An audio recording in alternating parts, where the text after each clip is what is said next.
take you through what we think is the best explanation for people suffering from Raynaud's and what you can do about it. And I'll leave my email also at the end if you're interested in contacting me for more information. So I think we'd start with the basics, which is what is Raynaud's, okay? And it has many different names. It has Raynaud's phenomenon, Raynaud's syndrome, Raynaud's attack, and it's really the same thing. And from a medical perspective, we're just going to call it a Raynaud's phenomenon. And the reason we'll do that is just to keep everyone on the same basis on when they talk about having an episode. So let me give you a little history on your body and how it works.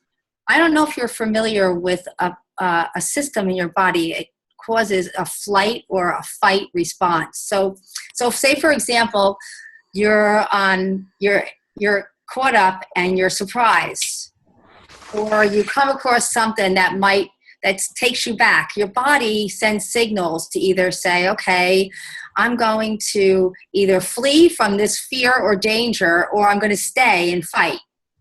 Well, you can kind of think of that along the lines of Raynaud's. So the way Raynaud's works is if we get stressed, or in this case with Raynaud's, we get exposed to cold temperatures. In some cases, it can be hot temperatures too. Our body responds by having this vasospasm of our hands, where they turn colors, and we can experience pain, tingling. All these different parts of a Raynaud's attack could occur until we feel that we're not stressed from the episode anymore, or it subsides on its own. So what happens to the fingers, and I have Raynaud's to the point where, I don't know if you could see my hands, I have scleroderma, so my hands are curled. And I have digital ulcers from Raynaud's. So Raynaud's is my biggest issue with my disease, believe it or not. And what happens is when I get exposed to cold or fear, or even if I have too much caffeine, my hands will turn white and they look almost ghostly. And what that means when it's in that white stage is that the oxygen is being depleted to that area. The second part that happens is they can actually turn like a dark black, purple, black. The colors may vary. That's when oxygen's further being depleted, okay?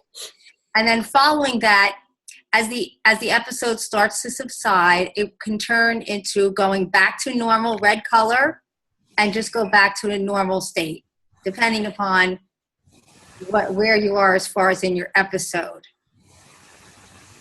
Some people stay in that white condition, that white coloring for the whole time during their attack, and they never see the full color changes. But what's happening there is the body is reacting to the cold or whatever stimulants that are causing the phenomenon.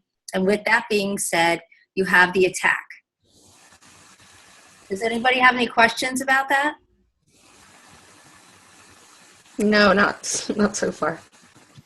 Okay. So I want to talk about the prevalence of Raynaud's, male versus female. Actually, prior to that, let's talk about primary Raynaud's versus secondary Raynaud's, as Jerry pointed out.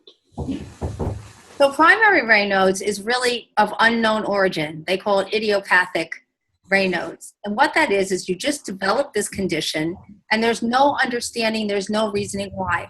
I have a lot of friends that are runners, and they're really athletic, and they have Raynaud's, and they just get it during the cold season, and it goes away.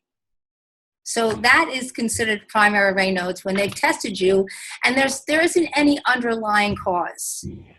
The second Raynaud's is called secondary Raynaud's, and that's what we are experiencing. We have secondary Raynaud's because of our condition, and the condition is causing the problem. For example, in my case, scleroderma causes scarring of the connective tissue, which will interrupt the blood flow to certain areas of the body. In your case, and I know a little bit about myositis, that it can interrupt the pathways with the nerves. Am I correct, Jerry? So either or, we have secondary Raynaud's, but you might meet people that just have Raynaud's and there's no reason for it. And, and they're okay with it. They can live a normal life and they just got to watch during being in the cold, whereas we have to take more precautions. Now, 9 out of 10 sufferers for Raynaud's are females. And I have my own hypothesis on this, and I'll tell you, this is what I believe is happening. Women have estrogen, a lot of estrogen in their body, and I don't know about how far the medical arena has gotten involved in this, but I know that as a woman, when my estrogen levels are higher, I feel that I can have more attacks. So that could be my stress level. Now remember, cortisol is involved in your stress and how your body handles stress. So if you're anxious, women have more times during the month that they might be anxious or excited. They may possibly have more attacks than men, but that's my own hypothesis there. May I ask a question real quick? Sure. Is Raynaud's considered autoimmune? Yes. Okay. And we know from tons of research that autoimmune diseases usually affect women more than men. I mean, that's pretty much true for every autoimmune disease that I've researched. So Yeah.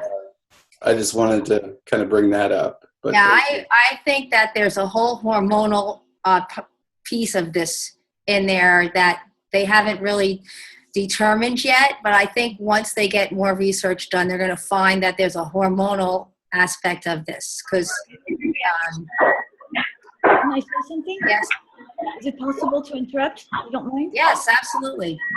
Okay, I talked about that because I'm sure of what, well, it's a personal conviction. Estrogen level, and I've talked about it with doctors and some patients who have DM and PM. And my doctor told me that when a woman is menopaused, they've done a major research in France on the constriction of veins during menopause in women.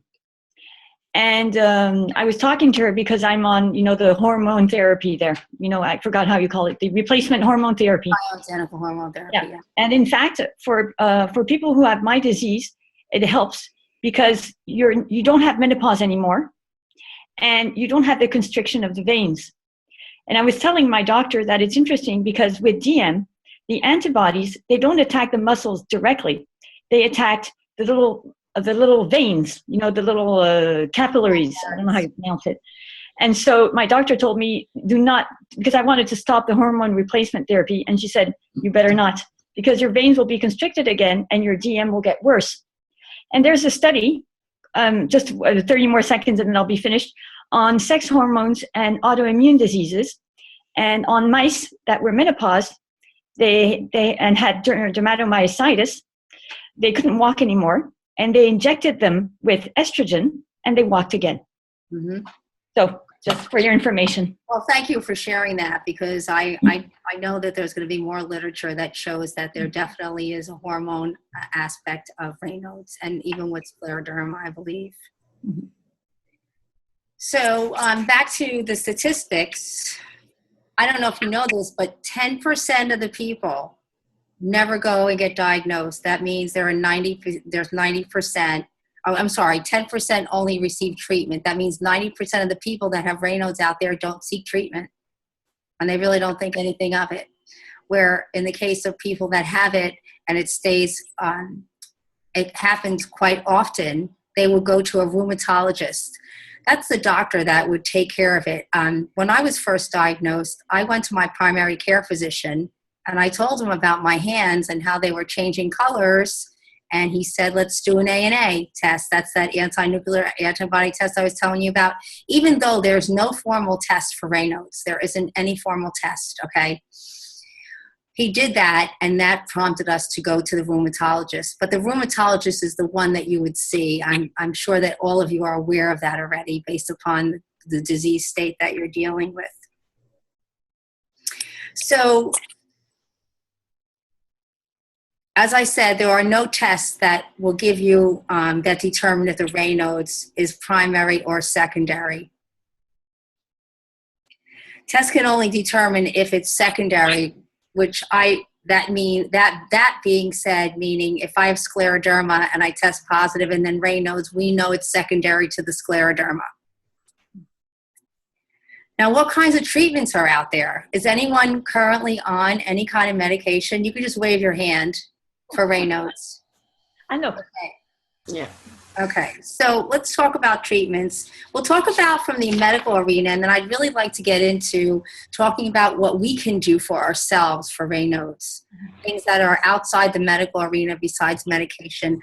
I believe in medication. I've been taking medication since I was first diagnosed, and I think in conjunction with some of our own detailed stuff we can do at home and activities, we can further help ourselves in many different ways.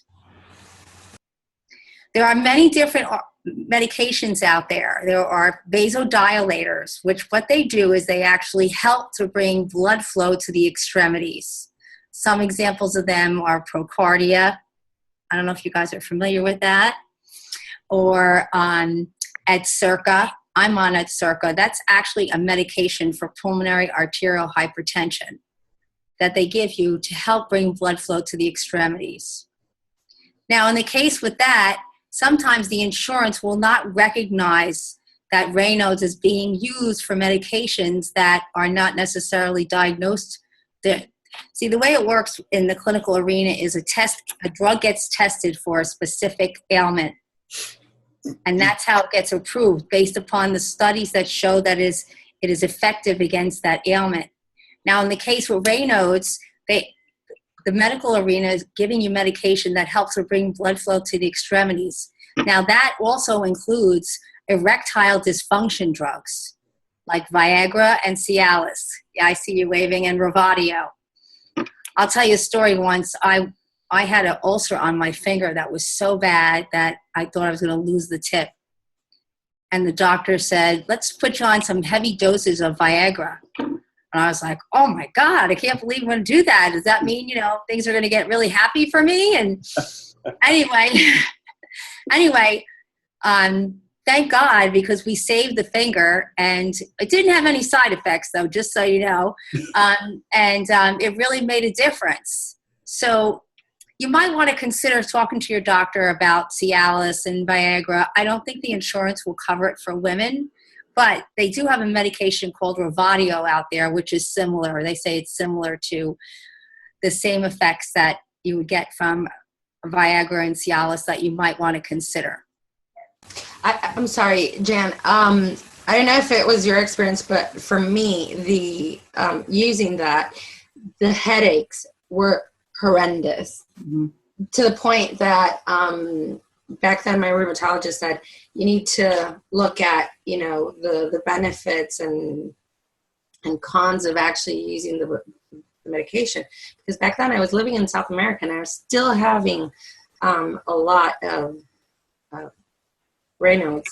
But I stopped taking it because I just cannot stand the headaches. Well, I'll give you one advice about that. I've had Raynaud's for 15 years. And during those 15 years, I've tried so many different kinds. I believe that when the body is taking medication, after some time down the road, the body becomes almost immune to it. And that it's not a bad idea to try another medication. The doctor always says we're supposed to tell them how we feel, and if we feel that medicine isn't working or we're having problems. And that's great that you actually mentioned about the headaches. And I wonder if they tried other medications that may not have such an effect, or the dosage. Maybe it's the dosage. I'm sure that they went through this with you as well. Yeah, I tried another one. I'm not sure if I'm mixing up the names of all of my medication, but one was, I think it was Losartan, but I think that's the brand name. And oh my God, I was so happy the first time I used it, because it wasn't winter. I think it was starting autumn. And I remember being cold, but my hands weren't, I didn't have Raynaud's. And I thought, oh my God, this is like what normal people feel like, that they're cold, but you can still tolerate it. Yeah. But obviously it went 2 degrees lower, and that was the end of it. So the way I cope with it is actually having external heat with hand warmers. So I go through boxes and boxes. And especially the hands, you can still manage it a little bit more because you can put it here. But for me, wearing shoes, it's a nightmare because I can't feel my toes. I think at some point I'm going to lose one. Oh, I have help for it. I can give you clues for that. I have some help tips. I have plenty of clues for that, little things that I use, but I want to hear what Dan has to say first. But I can give you some advice, Daniela, for that. Yes, and Daniela, I actually have some products here that I could show you. I could show everyone that I use to help me with the Raynaud that you take with you and you keep on your body so that if you do find that you're in a circumstance where you do get cold, they help with handling the attacks. Okay. But I wanted to just go back to the medications for a minute. So we talked about the calcium channel blockers, which is the Procardia. And then we also have different kinds of angiotensin 2 receptors. That's kind of like a Cosin. I don't know if you guys are familiar with that, but they basically do the same thing by trying to increase blood flow to the extremities. One of the things I've tried is Botox. And although insurance doesn't cover it for Raynaud's, it covers it for migraines, but not Raynaud's yet. I did get injections of it in my hands. And I found that it did help. And if it's something that you might want to consider, you just go to a physician that does that kind of procedure, and you might want to consider Botox. The other thing is my girlfriend, she was just in a clinical trial where they took adipose tissue, they took stem cells from adipose tissue, and they injected it into her hands. And she's in a trial right now to look at how that actually will improve her Raynaud's attacks. There's a lot of research being done with stem cells. I fortunately just had a stem cell transplant in September for my scleroderma, and it's reversing the illness. So I don't know how it works with your condition, but if there's any clinical trials that are going on, you might want to consider finding out about it, evaluating, or talking to your physician if you're interested. Me being quick question. I'm really sorry to interrupt. Because of the Facebook page is where I first heard about Botox. This has never been mentioned to me before. And I saw that there was a lot of research and they were looking for volunteers. But this is all happening in the US. And I don't know how else to reach out, to laboratories that work with those categories, I suppose, and volunteer for it. Do you have an idea of which are the big labs that you can go to? Well, I would start with the CDC. And I don't know how so the Center for Disease Control has a clinical trials page where they list all the different trials going on. I don't know what their equivalent is in Europe. So I wouldn't, where are you again? Are you in Europe? Yes, well, I'm in London. Depends on who you ask. I'm sure if you want, I can research that for you and find out what's equivalent, because there's certain hospitals. There must be hospitals that are doing trials. You just don't know about it because I don't know. There might be a website we could look into for you. Okay, that's great. I'm just gonna write myself a note there to find out. Okay, so where were we? And the clinical trial site here in the U.S. is clinicaltrials.gov. Right. Just sorry. Sorry. You're absolutely right. I forgot that one. Can I just tell Daniela about something? Sure. Yeah. Daniela, I don't know if you can see this. This is a hand warmer that you can plug into your computer. Oh, right. And so you don't need to buy these little things that I also buy that you have for your feet also. Some of them exist for your feet and you stick them onto your socks. They have them everywhere. Right, that's what I have, exactly the same. This one, you can buy one with the computer so you don't have to buy the stuff all the time. And you just plug it into your computer and it keeps very warm for 2 hours. Mm. But that's the thing. Buy tons. I think when Jan goes through that, I'll mention what my experience is with that. But thank you, Fiona. All right, so we've spoken about what Raynaud is. I want to talk about how can we try to stop an attack from happening? And for me, I am always prepared. Somebody told me some time ago, proper planning prevents piss poor performance. And it stuck with me my whole life. And I always make sure that when I leave the house, I have mittens or I have my wristies. You guys know what wristies are? I'll show you I'm going to show you all the different products I use. I have hand warmers, I have wristies, and I carry a muff with me that's made by wristies where you can carry and keep heat in there. I also have stuff for my feet, and I always bring an extra sweater and a hat. We don't realize how much heat we lose from our core and our head. So even though it seems that our hands are being affected, they could be being affected by other parts of the body being cold. When I go to the supermarket, and I'm in the freezer section, I want to shoot myself because it's so cold. What do? And people must think I'm crazy, but I'm okay with it. I'll put on a hat if I have to. I got my gloves on. I'll bring my coat, and I'll go in there, and I'll do what I have to do. And sometimes I even ask people, excuse me, can you get that out of the freezer for me? Because it's just too cold in there for me to put my hand. So besides taking medication and really understanding that you carry with you proper things you'll need just in case you have an attack, what are some ways that we can address stress? Now, we know that stress triggers everything in the body. It can trigger diabetes. It's been shown to trigger many, many different diseases. But for us, how can we control stress? There are many different alternative treatments and self-help relaxation techniques out there. For example, Tai Chi. I do yoga. I love yoga. The breathing, I think, is very good. Meditation and doing other kinds of things that will help reduce stress. Any kind of remedy that works for you. If you can find out when you get stressed, you can try and minimize those circumstances.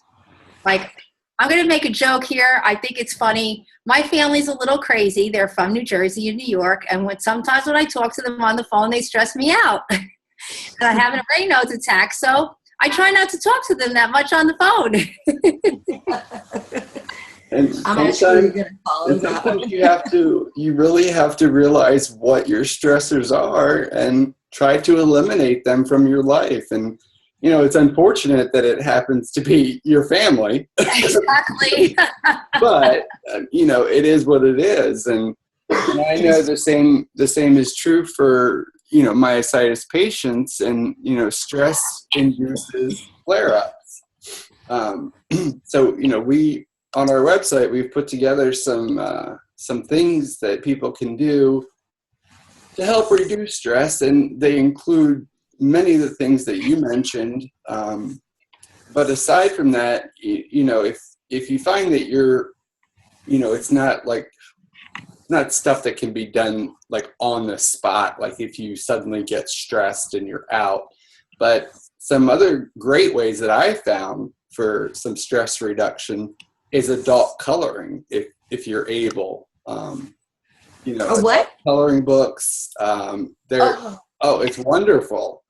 And I mean, I've made some wonderful art from these, and it's just something simple, it's mindless, and it takes your mind off of all the financial stress that living with a disease, whether it be rare or more common, it just kind of gives you that stress reduction that that your body really benefits from. So thanks for bringing that up. And stress can induce a Raynaud's flare, correct? Absolutely. And one of the things I find that helps me is I try and promote foods and supplements and doing things that help to dilate and open up my blood vessels. So I'd like to share them with you in addition to, really dealing with the stress. One thing, for example, is, there's certain things that can help stimulate blood flow, like cayenne. or coconut oil helps to relieve inflammation. Turmeric and curcumin, I take that every night, and let me tell you, that stuff is like a wonder drug. It really is. Amazing how, and one of my favorites is dark chocolate. I mean, dark chocolate improves circulation. There's numerous sources out there. One of my faves, you gotta love that. Ginger has a warming effect on the body, and garlic helps to prevent plaque in the arteries, which again helps keeps the blood vessels moving, blood flow. Massaging, I mean, if you have a significant other, or you can go get a massage, dilates the blood vessels, keep the circulation going. And hydrotherapy is becoming a new thing out there, which helps to improve circulation. So doing therapy in the water, which, you know, hopefully you can do it in warm water. But one of the things I think that is really very simple for us to do, it's just that we have to be dedicated to, is any kind of exercise. Exercise is so important, even if it's sitting at your chair and moving your arms up and down, or just bending over, just any way to keep the circulation going in your body, I think is really important. And that's something for those of us with myositis. We were told probably 3-4 years ago, and prior to that, to avoid exercise at all costs, that it would hurt us more than help us. And lately there's been multiple studies, and now we find that exercise, like for many conditions, is good. Oh, yeah.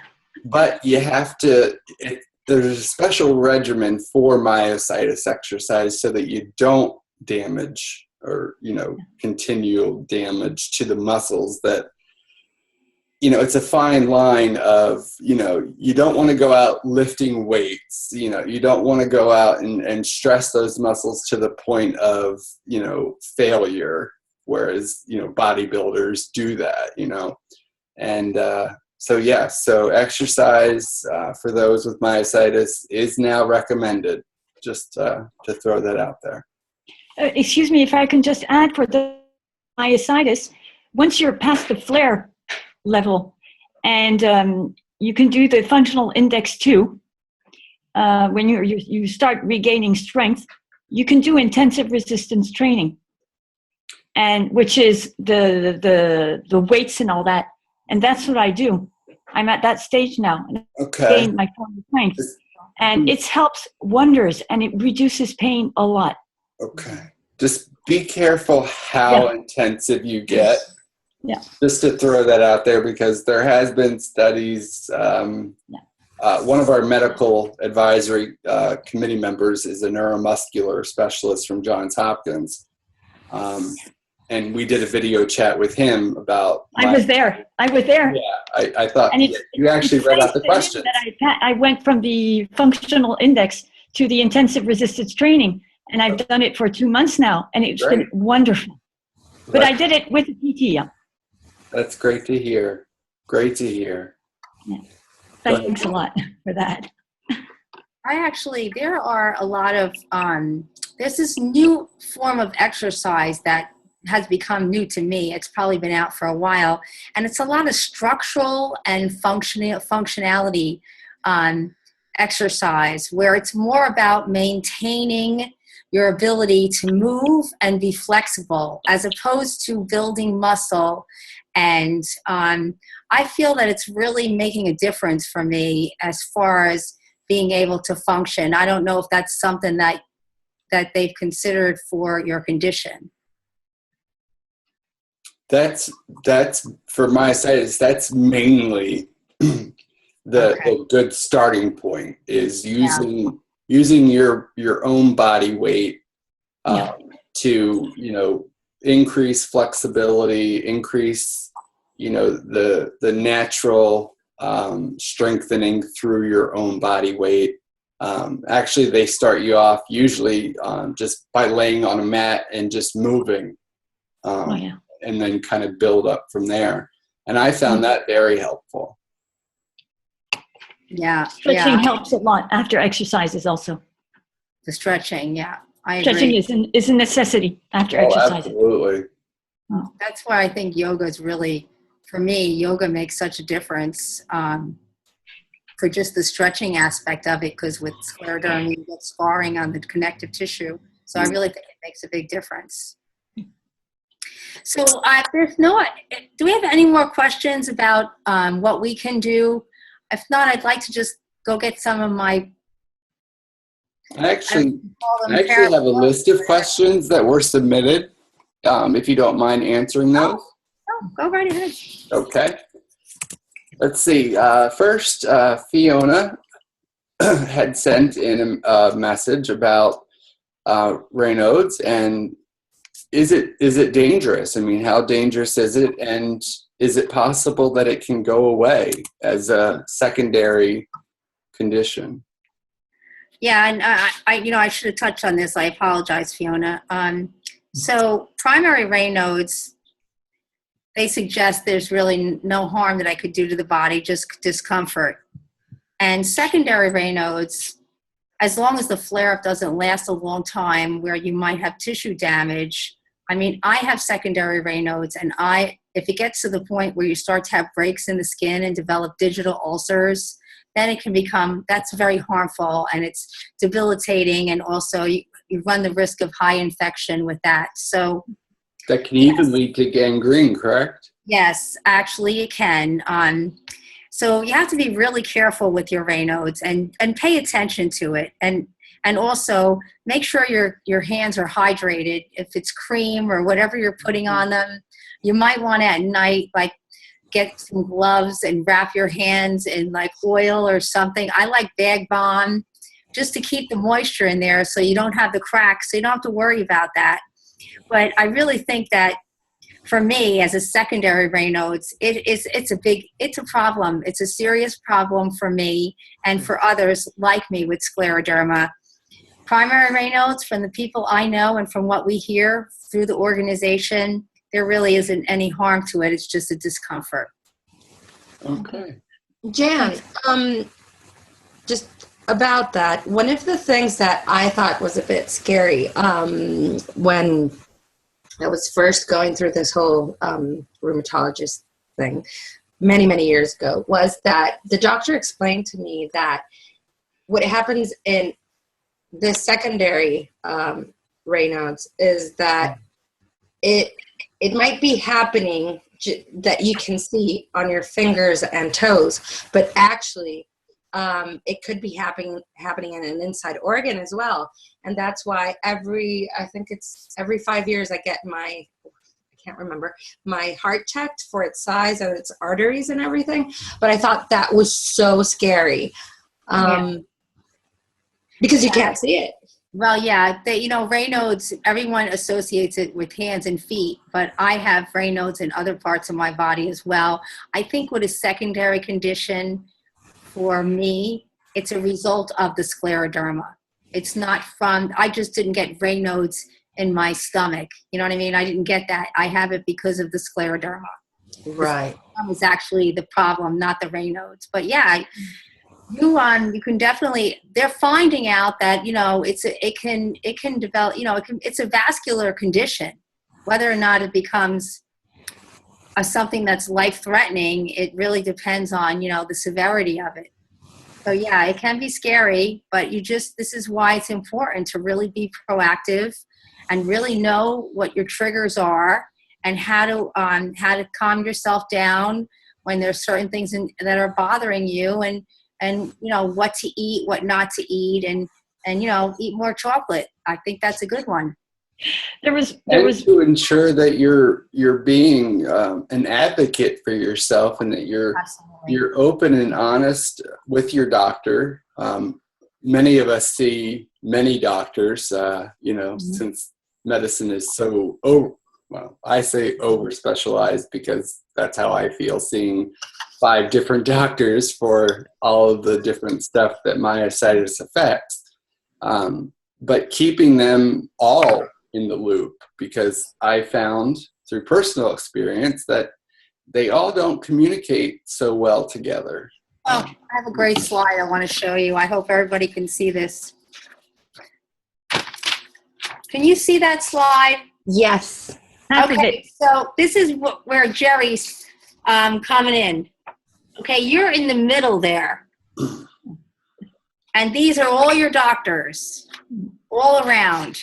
So you have a primary, this is in some cases, you have a primary care physician, then you have a rheumatologist, then you might have an allergist, you might have a dermatologist, you could be going to for outpatient rehab, you could have a cardiologist, an eye doctor, a pulmonologist, there's all different doctors, and you're the only one that sees all their faces. Yeah. So this is where patient advocacy is, and I'm a big fan of this. I actually wrote a book on it for scleroderma. You have to be prepared for your doctor visits, and you need to go over the medications with them. The pharmacy knows if there's interactions with medications, but the doctors may not. So you really need to go into the doctor's office, be prepared, tell them this is what my symptoms are. Do I think my medications are working? And really talk to them and let them hear you, because they only respond to what we tell them.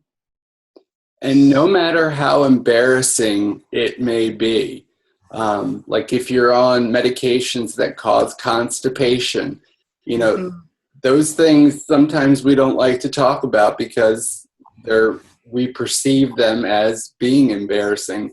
But it can be a seriously discomfort, and or if it's about female issues or whatever the case is, make sure that the doctors that you're talking with, that you feel comfortable, and that you open up about everything. I always suggest before any appointment, I keep a notebook that I take to all my doctor's appointments, and before my appointment, I write down a list of the questions that I want to answer, because, let's face it, some doctors make you feel rushed. Absolutely. Hopefully that doesn't happen, but it does.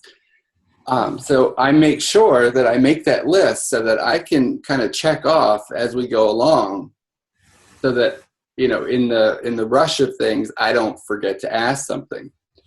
Another thing that I do is I always take somebody else with me. I was going to say that. With a friend or my husband or whatever the case is. I always make sure to bring somebody with me, because sometimes, however the case is, sometimes it's easier, number one, to talk to your doctor with somebody else there.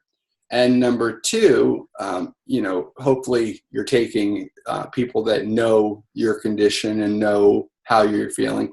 They can ask follow-up questions. And I always take an updated list of my medications. I made a spreadsheet, and I update it before every appointment, so that, I don't have to, if they make me fill out paperwork, list, 20 different medications that I'm on, I just give them that spreadsheet that has everything on it, and, we're good to go. So those are other important things. Can I ask you something?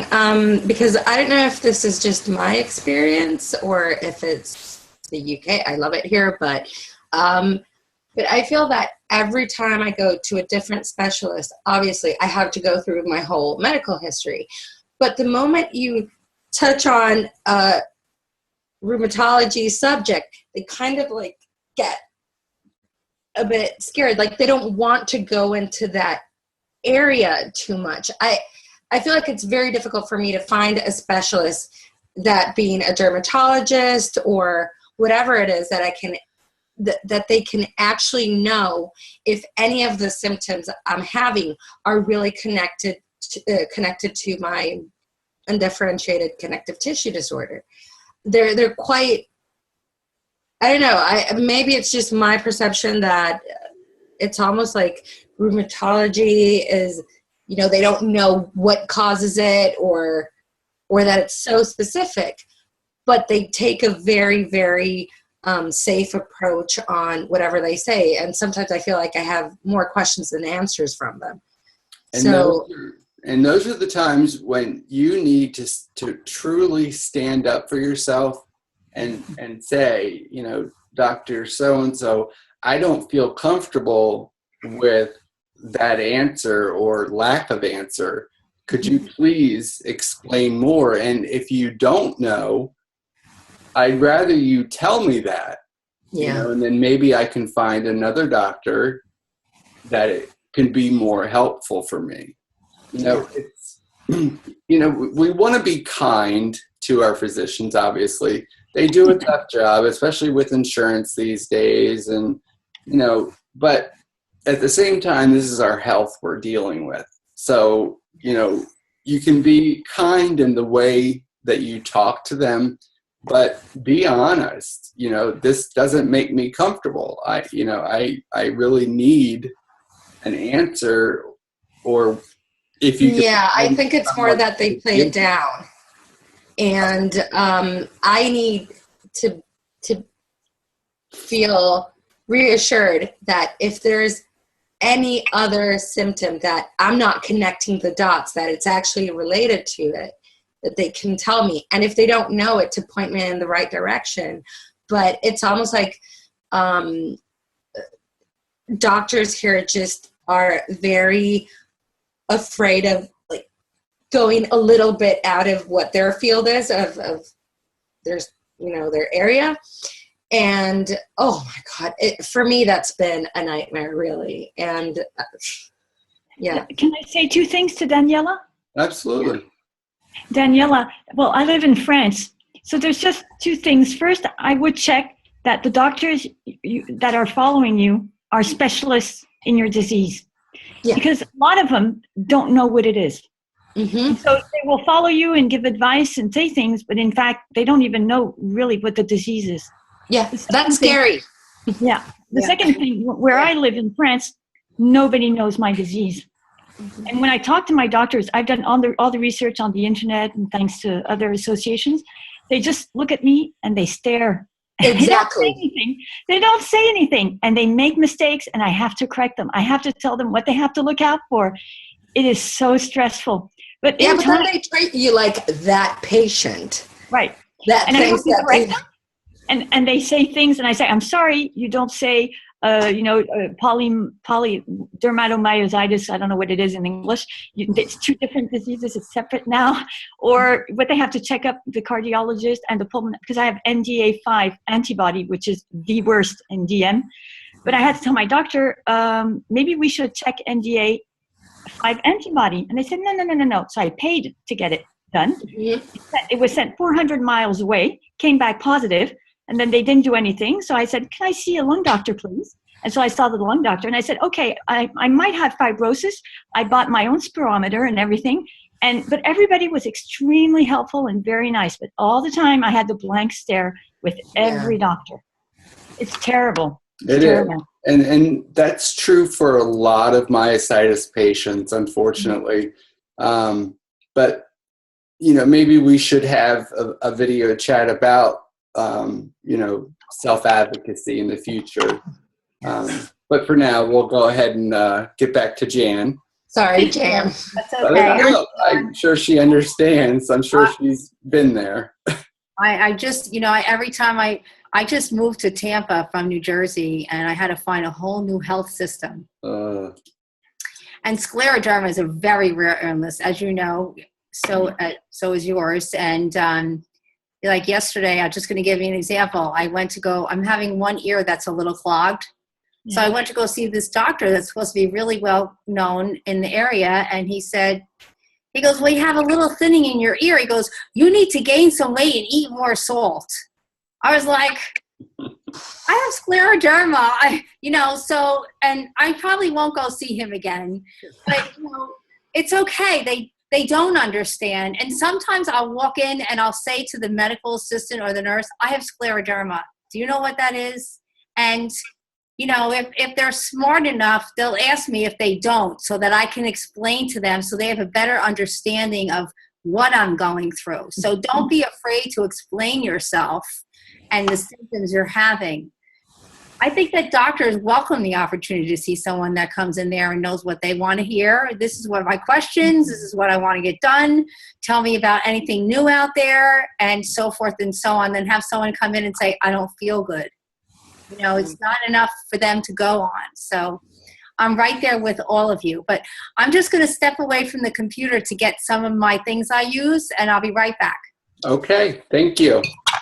So Fiona, what I was going to tell you about those electric warmers is that it's just 2 hours, and usually, well, at least here, because I'm in central London and you walk to places, I don't know for how long I'm going to be out. So I usually carry a lot of my, well, not a lot, but at least 2 of my toe warmers and my hand warmers. You buy several, and it keeps the heat in. So you press a button and it releases the heat. So I have several in my pockets. So when it's finished, I take out another one and it works for 2 hours. Oh, I definitely need to take a note of that. So, but, what do you use for your toes then? Well, I stick the things on my toes. You know, it warms for you. Because I go from can't feel my toes to I'm burning my toes. Oh no, for me, well, maybe you should wear thicker socks. I'm so glad that we know what it's like. It's impossible. Like I can't wear flats, and then it's the thicker socks. I've tried one that had a copper or a silver thingy inside the socks that was put on the Raynaud's Facebook page. You know, I have a friend who has myositis too, and she's in London, and she's followed by the London hospital, and they're excellent there apparently. Well, my rheumatologist, I'm really happy with her, and but it's everything else because the system here is that for you to go to a specialist, you have to go to the GP first. You can't go straight to it. So it's so difficult to get a hold of that one. And for me to go through to my rheumatologist, I have to go through private. So it's a whole... But if you write to me, I can give you Mary's address and she'll give you advice. She's in London. Okay, great. Thank you. Okay. I don't know how you can send a message. We need to get back to Jan. Jan, we do have a member, Jan, that needs to leave soon. So do you mind if I ask the question that she had submitted? Okay, sure. I'm so sorry. Yes. Oh, no, don't be sorry. Donna submitted this question. What causes it, and what can you do as a patient to prevent occurrences of it, and what are the long-term side effects? You did touch on some of the side effects. But what causes it, and what can you do to prevent recurrences of it? You touched on some of that too. Yeah. Well, there are 2 different types of Raynaud's, as we discussed. There's primary and secondary. Primary meaning that it just happens for unknown origin, and secondary is from an underlying condition, meaning it could be a condition that is really the cause for it. The way to really prevent the attacks are some of the things that we spoke about. Of course, staying warm, staying dry, being prepared so that if you know you're going to be in a cold environment or you're going to be in a stressful environment, that you're not there for a long time. If you can do anything about that to try and relieve the stress. And the last, I believe, was the long-term effects. Yeah. So the long-term effects of Raynaud's, or the ulcers, are really something that can happen in secondary, mostly as a long-term effect. And that being said, there's medications that you could take to help increase blood flow, and then also ointments and whatnot to help with circulation and healing. I don't know of any other long-term effects on the Raynaud's, but I'm sure that long-term effects are just tissue not getting the proper circulation, the blood flow that it needs in order to live and function properly. Donna, does that answer your question?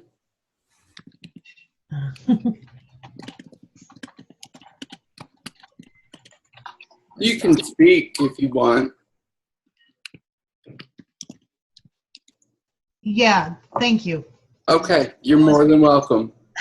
I just thought this was more a webinar of just giving information. I didn't know we were going to be going off in a bunch of different directions, so I'm just not used to this. So Yeah, with our video chats, we kind of try to delve into kind of a little bit of everything as it relates to some of these overlap conditions. And so All right. I'm sorry if that's No, not what you were looking for.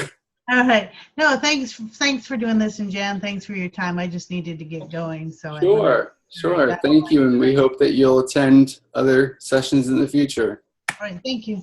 Have a great day. You too. Okay. Bye-bye. Back to you, Jan. Okay, did you have any other questions, or should I just go on to the? If we want, we can go ahead and answer the rest of the questions. Okay.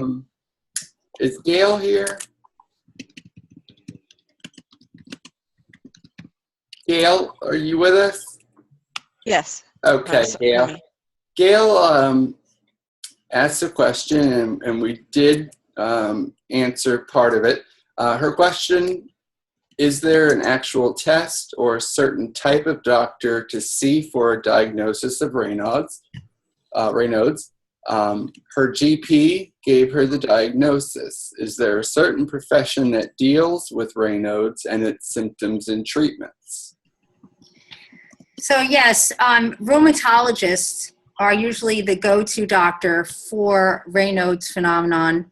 You could actually even, I would suggest if you don't want to go to rheumatology, you could even go to a vascular physician, because they would probably be able to help you as well, since it's a circulatory blood flow issue. As far as certain tests, there is no test for Raynaud's. There is no specific test. However, we know that if your ANA comes up positive, even though it's not specific for Raynaud's, it could be an indicator, not a 100% indicator, but most people with Raynaud's have positive ANA. Did you have any follow-up questions, Gail? No, I don't know if you're able to hear me or not, but no, that answered the question. I've had the symptoms for years, and when I finally asked my general practitioner, she goes, "Oh, you have Raynaud's. Just stay warm." I'm like, okay. Really helpful. I have my gloves on. Gloves don't help me at all. I need mittens, but it's mostly my fingers, not so much the toes. So I'm sitting here now, freezing. I'm in California. It's really not cold to other people, but I'm freezing. So no, I'm waiting, really interested to see what the different suggestions that Jan has and other people I've been listening to stay warm, and I'm in California. So yeah, but thank you. Great. Jan, do you know if there's any research being done, at least in the U.S., to try and determine if there's actually antibodies that could be in play aside from the ANA? No, I don't know if there are any studies going on, but I'll check it. I'll look. Okay, I can always check that out as well. Yeah, I'd like to just comment for a minute on being cold in California. I live in Florida now, and when it's 60 degrees, I'm feeling cold. And one of the things, too, is air conditioning. I mean, everyone thinks it's the cold weather outside, but it's also the air conditioning. And some of the things you can do if you work at your desk is get a little heater. That might be able to help you if they allow it. When I was working, I had a heater under my desk. When I was working outside the home, I had a heater under my desk, and that seemed to help quite a bit. Okay, thank you. Let's see. Jessica, her question was, what are the best ways to keep it from getting worse? Wow, there's so many different things you could try. I'd have to say, knowing what your stress indicators are, number one, making sure that your body is warm. That, not just your hands now, we're talking about the feet, your core, your head. I think that's be prepared. Never be prepared for the weather that you're going to be in and the situations. If you know you're going to the supermarket and you know it's cold, bring something so they could take care of that. Make sure that try different medications out there. Maybe something could help you. And then also, again, look at ways to improve circulation. Those are my suggestions. All right. Jessica, her microphone's not working, but do you have any follow-up, or did that answer your question?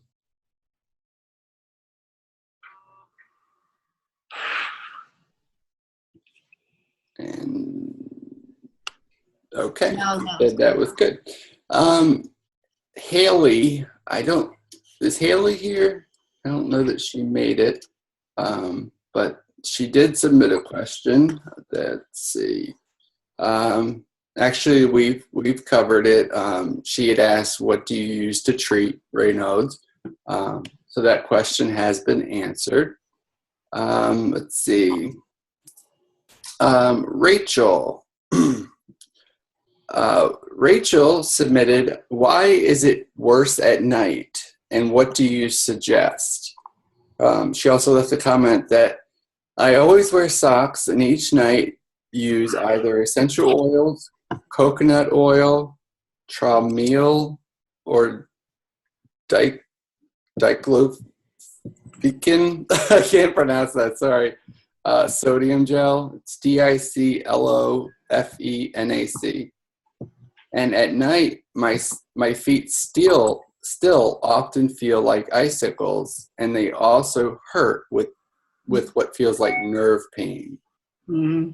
Okay, so there's a couple of suggestions I have on that. Obviously, temperatures change during the day and at night. So one of the things that I do is I put a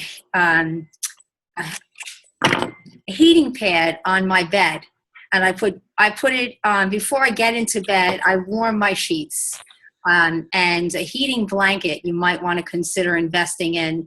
And they say not to sleep with them, but I don't agree. If you keep it on a low temperature, you might want to consider doing that. The oils are great. I use oils as well. And if you feel that you're starting to experience nerve pain in your feet, you could actually might want to see the doctor and ask about that. They do have medication out there. Lyrica is one thing that I've been on to help with nerve pain in my feet, and it seemed to help quite a bit. However, there are side effects to every medication you take, so you really want to just really talk to your doctor about it. But those are my suggestions for you for temperature at night. Just it gets colder, and I don't wear heavy socks. I wear layers of socks. And the reason why I do that is because my feet sweat. And when your feet sweat, you get cold. So the best thing I think you could do is actually just wear lots of layers, and you could take them on and add more. Does that help? Yeah, that's basically what I do. Okay. Right. Yeah. Yeah, the nerve pain, you might definitely, you definitely probably want to get that checked out. Yeah. If you're having that pain. There's other medications like gabapentin. That can help with nerve pain. I used to take that. I'm sorry?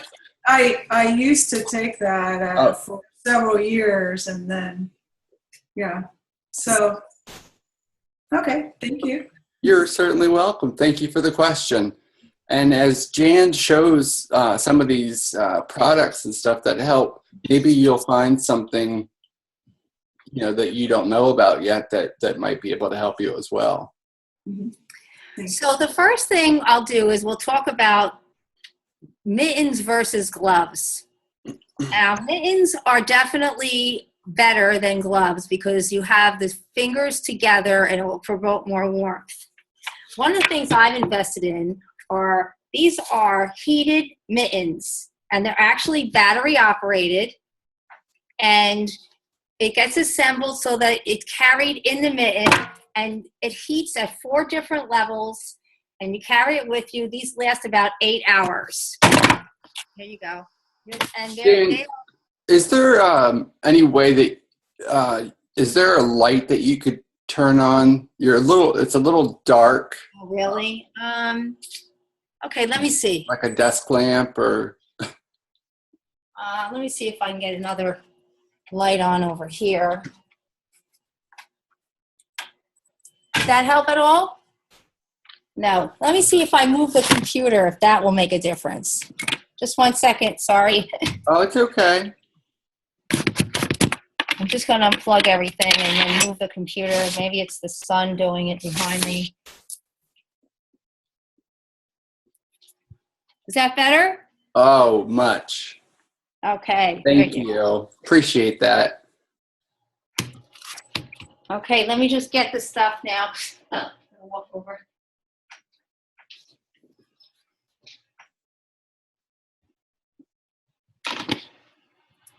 So as I was saying, these are mittens, and they have battery packs, and they're rechargeable. And these are great for when you know you're going to be out and outdoors for quite a while. The battery packs, they last around 8 hours. I've had these for years. I've gone through 2 sets of them. I think it's the best investment I ever made. That's one thing I used. This is actually, like you remember the old-fashioned, we used to have the fur muffins, the mutts, when we were kids. You used to wear them around your neck, and you put your hands in for nice, toasty, warm hands. Oh. This one's made specifically for hand warmers. There's a section in here where you put the hand warmers in. Let me just get hand warmers to show you. And I take this with me outside too. This is actually a great, it's like very reasonable. This is, I think this was like $20. And then you put the heated packs in here, obviously not in the package. And then it keeps your hands nice and toasty in here. What is that called again? Sorry. This is just it's like a mitten. Like, you know, a mitten. Yeah. Are these products available on your website under the product section? No, but we do have some good products there. But this I found online myself. I just Googled Amazon. And do check out our website, though, because we do get discounts on certain items, which I'll show you the wristies. And I know we definitely have a special on them. So those are 2 things I use. I buy clothes that have little extra around the wrist area so that I can put my fingers through here, and it covers a large portion of my hand. Does everyone see that? Let me just put this on. I'll show you what I mean. Rachel has them. Yeah. So it has a longer sleeve down by the wrist area. And then there's a little section here for your thumb to come out, and it will give you extra warmth. Okay? Let me get the wristies. I forgot those.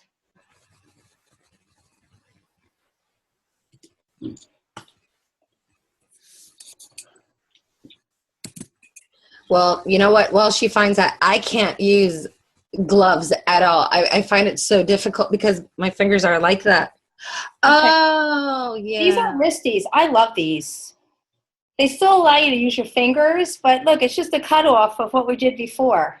Yeah. They come in all different, they come in different sizes, different colors, and we offer a discount on our website. Yeah. I really suggest you guys check out our website because we have so much information on there.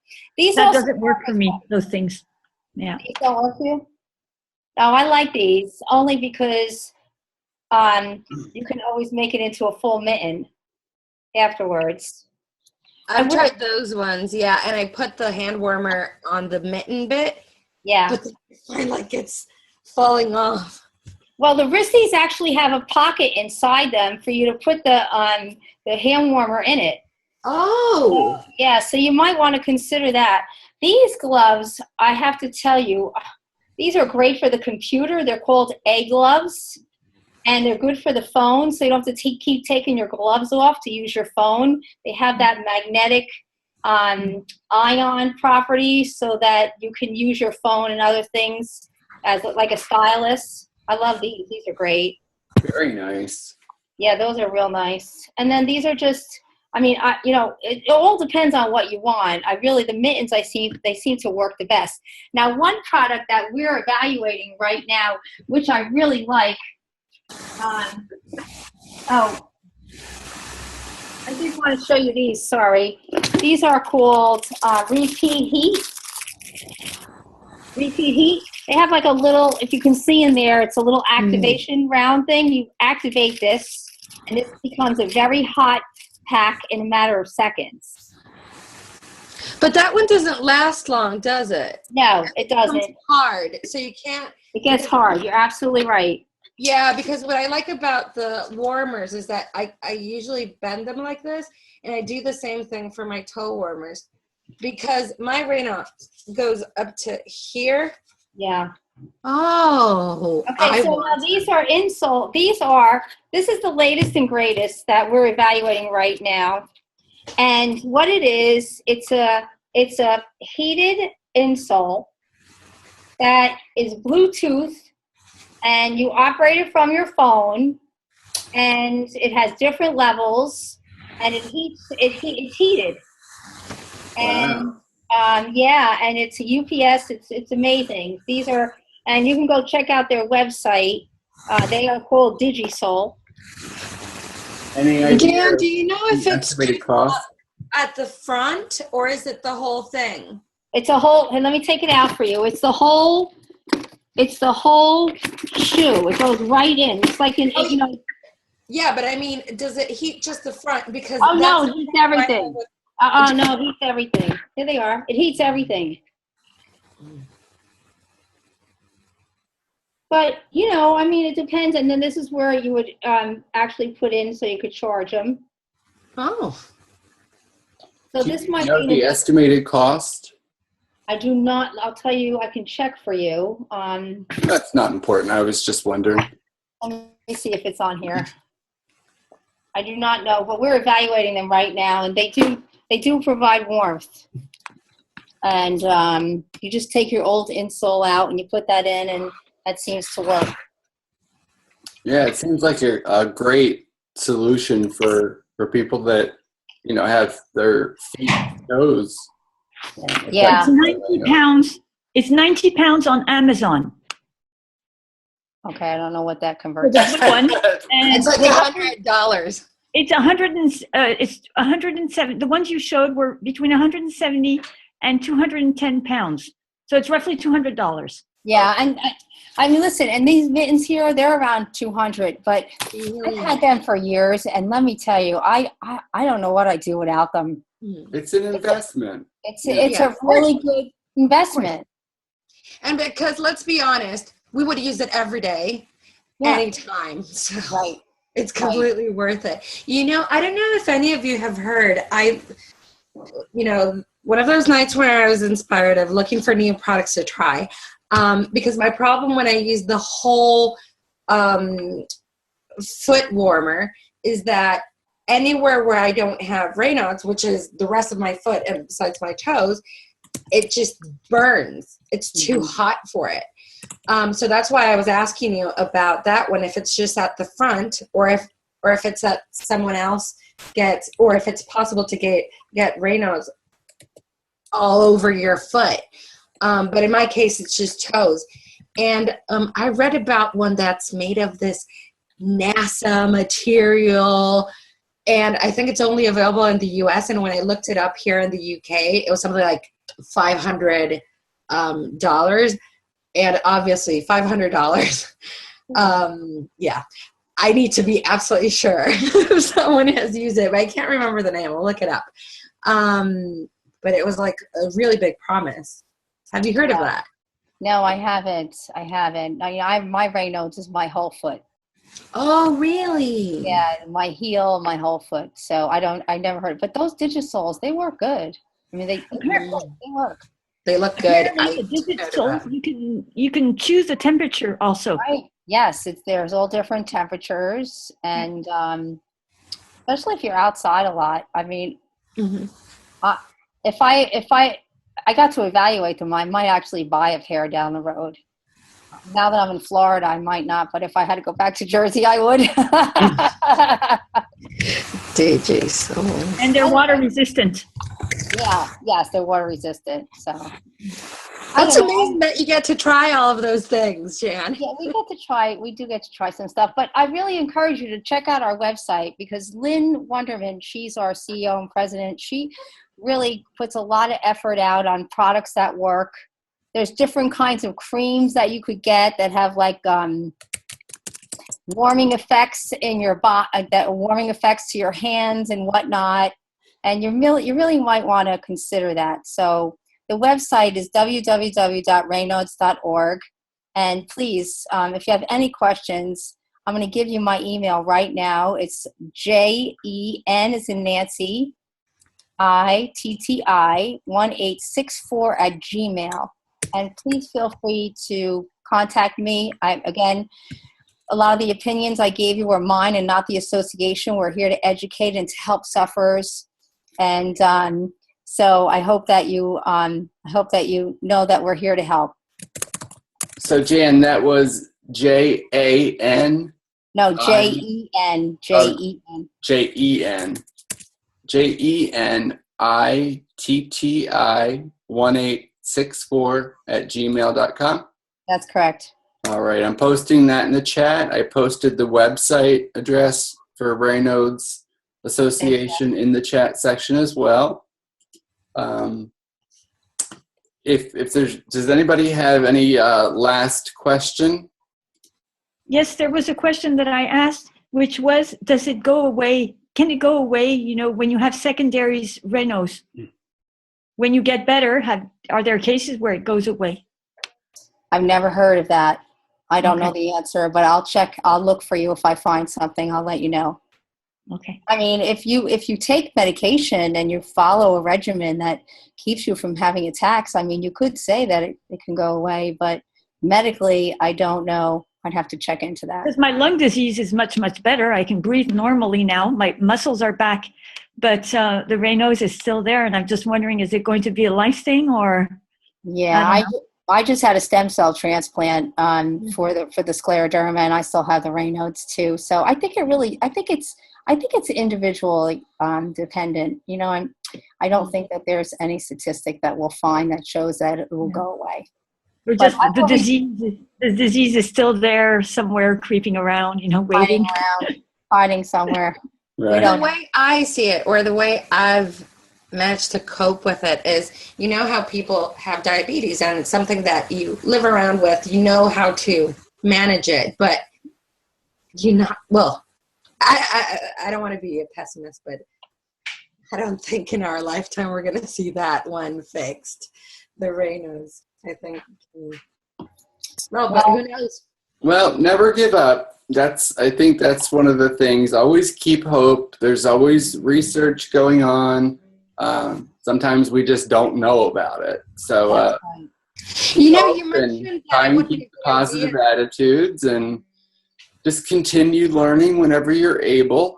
And I want to thank Jan for taking her valuable time to Thanks, Jan. sit with us and discuss all of this wonderful information that she provided us. And again, please visit the Raynaud's Association's website. Again, it's posted in the chat section. Jan has invited you to email her with specific questions and things that she could possibly help with. That email address is in the chat section. And Jan, it was a pleasure, and I hope we get to do something along the lines later. Thank you. I really enjoyed sharing information with you, and I like the open discussion forum that you carry so that people can just chime in. I think that's the best way. And I'll say goodbye with patient advocacy. It's all about being your best advocate. So thank you all. Thank you so much. Thanks, Jen. Thank you. Great job, Jan. Okay, bye-bye. Everybody have a wonderful day.